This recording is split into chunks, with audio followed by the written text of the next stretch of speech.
நமஸ்தே மித்ராணி. கும்பாபிஷேகமெல்லாம் சிறப்பாக நடந்து முடிந்துடுத்து. இப்பொழுது பழனிமலை ஆண்டவன் சன்னிதானத்தில் ஆச்சாரிய அவர்கள் சுவாமிக்கு என்ன நாமகரணம் பண்ணிக்கலாம் அப்படின்னு கேட்குறார். பக்த கோடிகள்லாம் ஒரு பேரை சொல்கிறார்.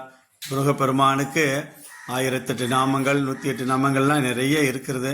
இருந்தாலும் பழனிமலை ஆண்டவன் அப்படின்னு பேர் வைக்க சொன்ன ஆச்சாரியர் போய் முருகன் பெருமானுடைய வலது காதில் பழனிமலை ஆண்டவன் அப்படின்னு பேரை வச்சுட்டு வந்துட்டார். திருப்பி அந்த ஆலயத்திற்குரிய பூஜாரியானவர் காதில் சென்று பழனிமலை ஆண்டவன் என்று நாமகரம் பண்ணிட்டார். இப்போ பக்தாள்கிட்ட சொல்ல போகிறார். என்ன சொல்ல போகிறார்? இப்போ சுவாமிக்கு நாமகரணம் பண்ணியாச்சு, பழனிமலை ஆண்டவன் பேர் வச்சிருக்கேன்னு சொல்கிறார். அப்போ எல்லாரும் பரவச நிலையடைஞ்சு பழனிமலை ஆண்டவனுக்கு அரோகரா அப்படின்னு சொல்லி பாடறா.